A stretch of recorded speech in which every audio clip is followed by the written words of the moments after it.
Кытайлар айдын көрүнбөгөн тескери тарабына пахта жана картошка эгип келгени жалганбы? Ал дагы эч нерсе эмес. Сиз азыр бул видеодон ооз ачырган нерселерди көрүп шок болосуз. Себеби Шумдук ТВ каналы дагы бир жашыруун материалды иликтеп таап чыкты. Байкаңыз, НАСА компаниясы айга учуудан эмне себептен коркуп калды?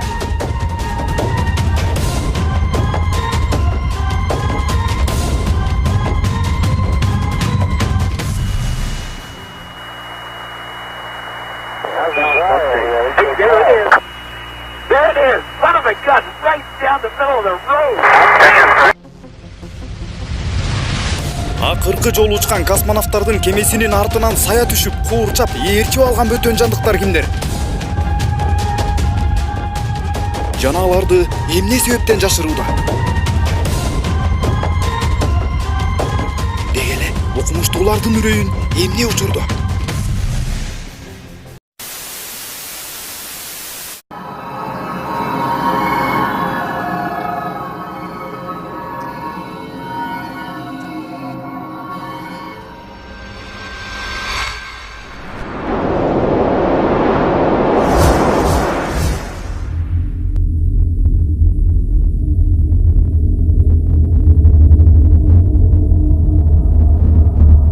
Lander separation commanded. Altitude 600 meters.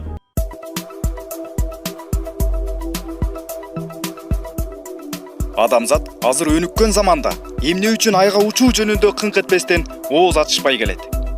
Кантсе да илим үчүн буга чейин айга учуу миссияларын тынымсыз жүргүзүп келишчү.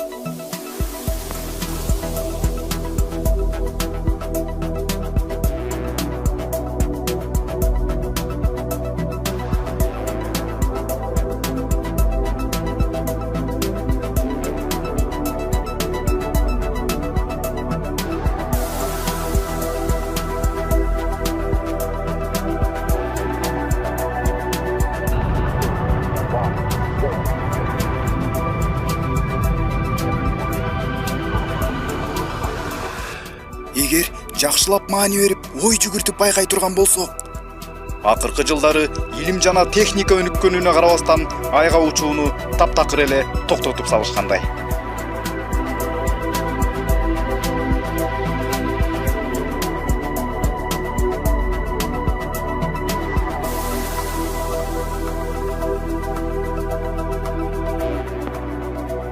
Бир кездерде өлкөлөр бири-бирине атаандашып, кайсыл өлкө алгачкылардан болуп айга учуп жетет, ким биринчи ай бетине из калтырат деген атаандаштык күч алып, өлкөлөр ортосунда айга учуу жарышы өтө кызуу жүрүп турган.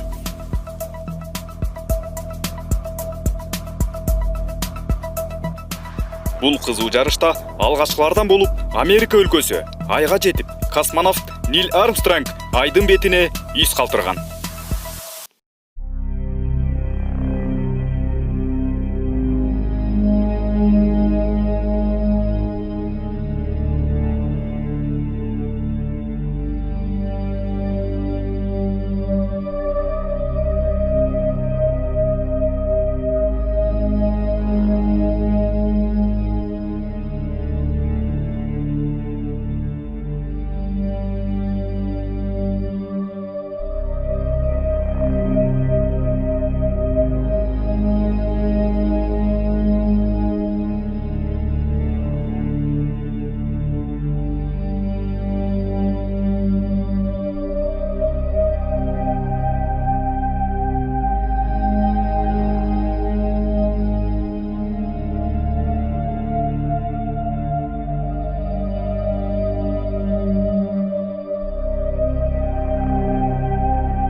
Ар бир учурулган космонавттар айга ийгиликтүү учушканы менен кайра эмнегедир кызыктай абалда кайтып атышты.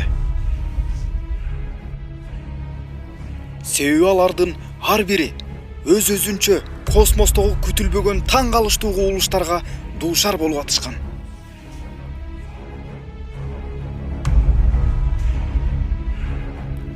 Түгүл ошол космонавттар космостон көргөн таң калыштуу кубулуштарды көрөр замат дароо эле түз байланыш аркылуу жердегилерге билдирип турушкан. Армстронг, эмне унчукпай калдың?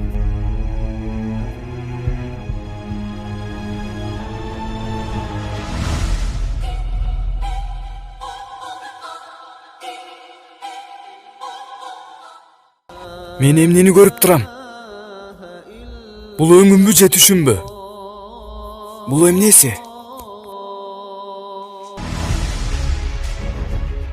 Бирок жердегилер эмнегедир алардын чоочулаган түшүнүксүз сөздөрүнө маани беришпей, иликтөө иштерин уланта беришкен.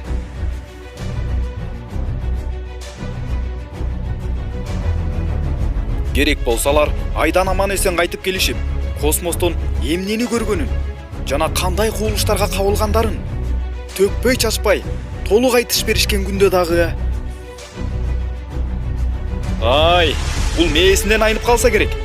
Буларды даарылабаса болбойт окшойт деген ойдо эч бир алардын сөзүнө маани бербестен космонавттардын бирин жөн жерден даарылап да салышкан күндөр өткөн.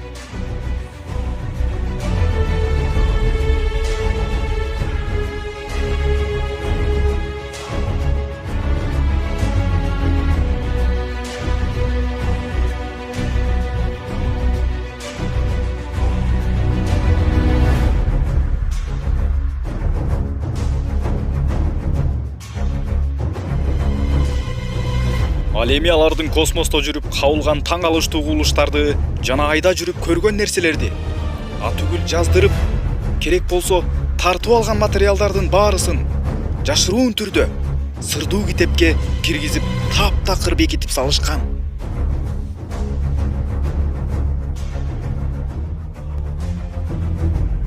Алардын бирин Шомдок ТВ каналы толугу менен иликтеп чыгарып бергени эсиңизде болсо керек. Алгачкы космонавт Нил Армстронг космос мейкиндигинен Аллахтын кудуретин көрүп, айдан азандын үнүн уккандыгын жана ал маалыматтарды калкка ачык чыгарбастан жашырып салышкандыгы туурасындагы видеобузду көрсөңүз керек. Түгүл миллиондон ашык просмотр болуп кеткенде өчүрүп да жетишкен болчу. Бирок ага карабастан көрөлектер дагы көрүп алсын деп кайрадан чыгарып бергенбиз.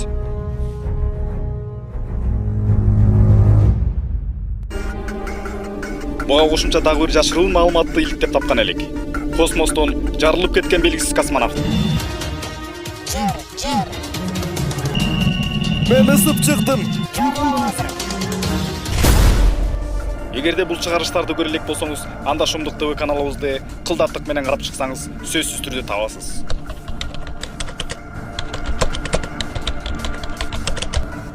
Ал эми баштаган темабызды мындан ары уланталы.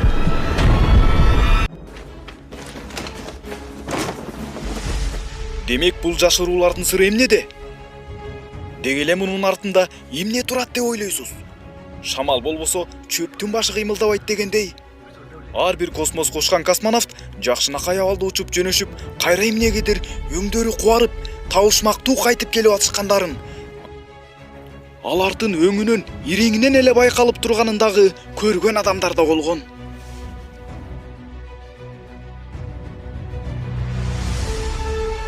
Ал эми алардын тартып алып келген, космостон тартылып алынган белгисиз кубулуштарды жана жашыруун видео материалдарды аныктоо үчүн атайын окумуштуулардын жана илимпоздордун ортосуна салышканда алар дагы жооп таба алышпай жарга такалышкан. Ал эми энтузиасттар бул туурасында ар кандай ойго келишүүдө. Алардын айтымында НАСА компаниясы космостон адаттан тыш тааныш эмес кыймыл-аракеттерди жана белгисиз көрүнүштөрдү байкашууда. Ошондуктан алар айга учуу миссияларын түп эле токтотуп коюшту деген пикирге келишүүдө. Демек космос мейкиндигинде НАСАны коркуткан нерселер бар. Ошондуктан алар бизге унчукпастан үн катышпай айга учуудан коркуп калышты деген божомолдун жыйынтыгына келишти.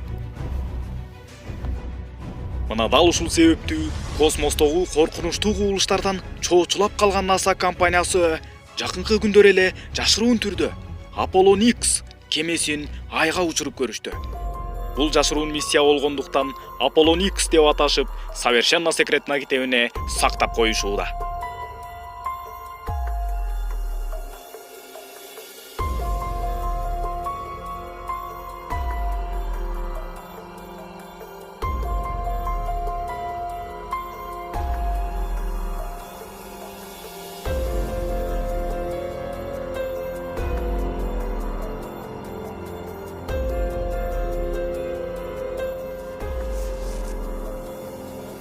Мунун себеби бул жашыруун миссия айга жакындаган кезде адамдарга таандык эмес, белгисиз дагы бир чоң таң калыштуу кемени көрүшкөн.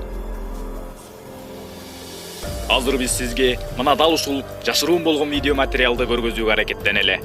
Бул видео материал Apollon X кемеси аркылуу тартылып алынган. Жакшылап маани берип байкап көрүңүз.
Ал эми энтузиасттардын айтымына таяна турган болсок, жашыруун болгон бул Apollon X кемеси Кытай өлкөсү менен келишип учурулган деп божомолдошту.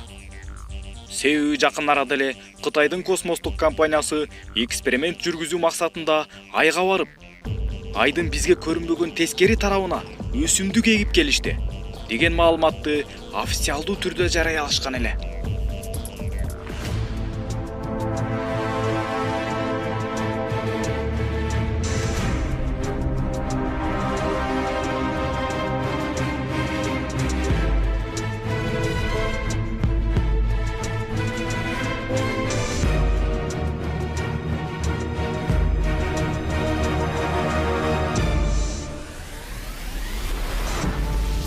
миссияда Кытайдын космостук компаниясы Чэнг 4 аттуу кемеси айга кантип учканынан тарта кантип конгонуна чейин, кантип жүргөнүнө чейин көрүүгө болот.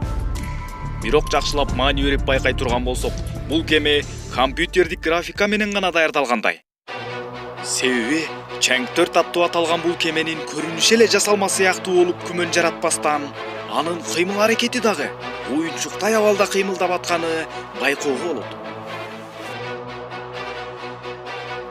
Бул демек кадимки компьютердик монтаж менен атайын жасалган графикалык материал экени байкалып, чыныгы тартылып алынган тасмага окшобой тургандыктан энтузиасттар бул нерседен күмөн санашууда. Атүгүл чоң массага ээ болгон салмактуу кеме аба жок болгон мейкиндикте оюнчуктай кыймылда жүрүүсү мүмкүн эмес эле. Мындай күмөн жаратуулар Кытайдын айга барып келгени жалган деген күтүүсүз тыянак жаралды.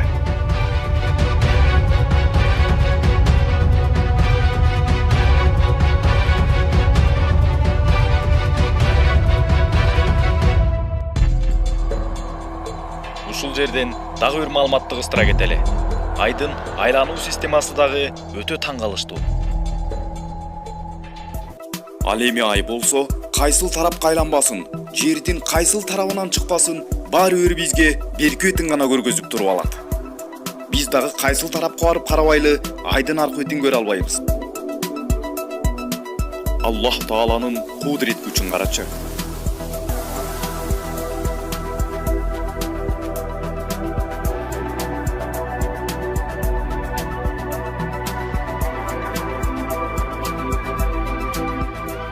Демек Кытайдын Чэнг 4 кемеси айга учуп барып, айдын тескери тарабына пахта жана картошка эгип келгендери жалганбы?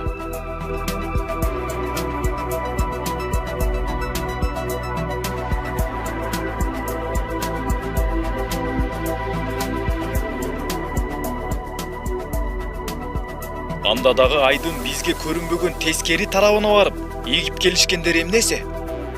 Эмне үчүн көрүнбөгөн тескери тарабына? Кадимки эле бизге көрүнгөн айдын берки бетин экпегендерине караганда, бул жерде бир чоң сыр бардай.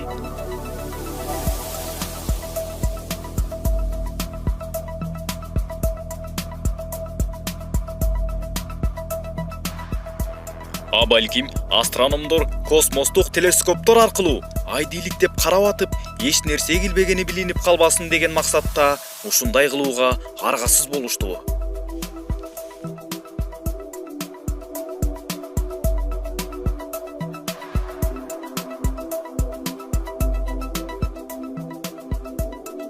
Бул нерселерди энтузиасттар мындай деп жорушту. Өлкөлөр ортосунда атаандаштык күч болгондуктан, космостук биринчилерден болуу атаандаштыгы күч алгандыктан, алар биринчилерден болууну каалашты. Мына ошол себептүү булар ушундай жолго барышты деген тыянакты чыгарышты. Себеби айга алгачкылардан болуп учпаса дагы, айдын арка бетине алгачкылардан болуп конгон өлкө катары көрүнгүсү келди деп жоромол чыгарышты. Атүгүл энтузиасттардын бул жоромолу интернет тармактарына чейин талаш тартыш жаралып, кызуу талкууга түшкөн. Мына ошондуктан биз мына дал ушул материалды иликтөө иштерин жүргүзүү үстүндө иштеп жатабыз.